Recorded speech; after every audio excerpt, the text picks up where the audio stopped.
Hello again. I love these before and after stories.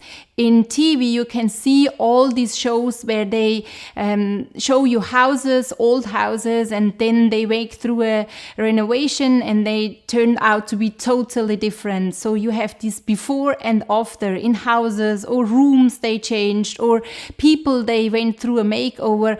And I am really so amazed about the difference because it's always like day and night. It changed so much, and I find that very inspiring. In one of my first podcasts, I told you about Hanna, a woman of the Bible. And Hanna was barren and she had no children and she suffered a lot from it. Her situation was really kind of dark, but it did not remain like this.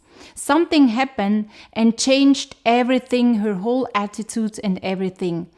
And you can read this story in the Bible in 1 Samuel chapter 1 and 2. And I love to highlight you two Bible verses today. And it says in chapter 1 verse 10, she cried and wouldn't eat. She was very bitter. She sobbed and sobbed. It seems like she was a victim. This was the before story. After, she describes the Lord like this: "The Lord has filled my heart with joy.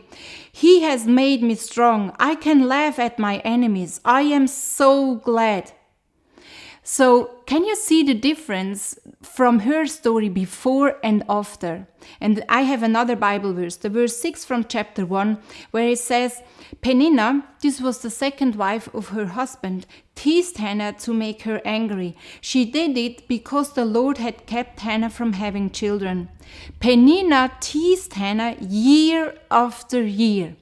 So the cultural situation, because she had no children, and the second wife of her husband really offended her over and over again. This was her story before.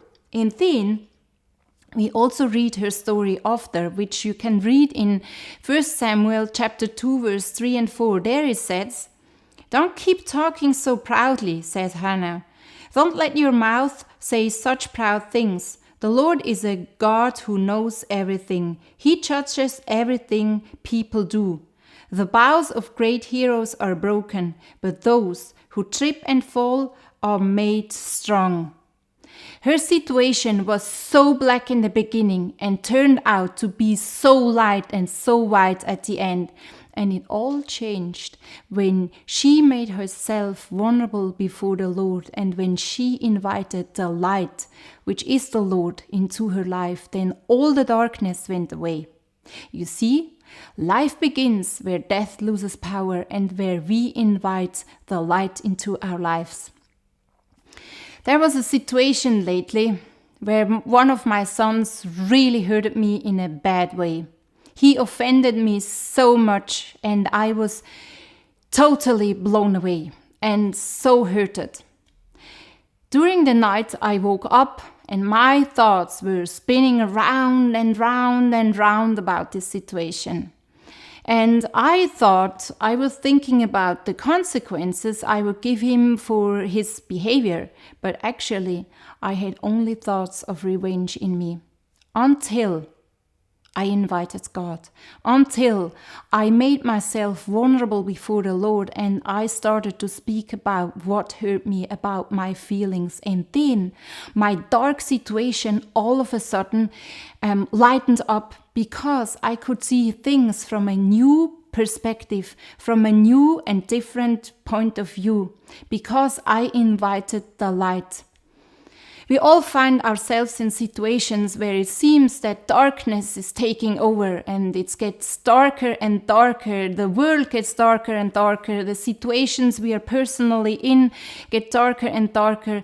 But the opposite is true. It's not that darkness is overruling, but when we invite the light, then the right thing is overruling darkness, because light is always stronger than darkness.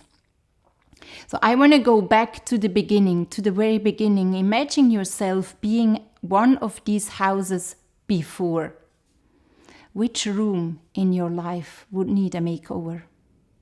Maybe you have rooms in your life, in your inner being, that are filled with bitterness, that are filled with darkness, that are filled with grief, are filled with disappointments. Which of your rooms in life would need a makeover?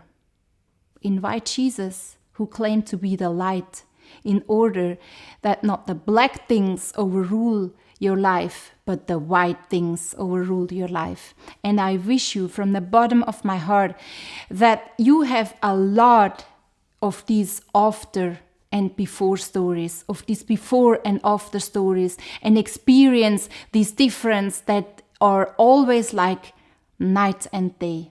And this is my wish for you. Thank you for listening. See you next time. Bye-bye.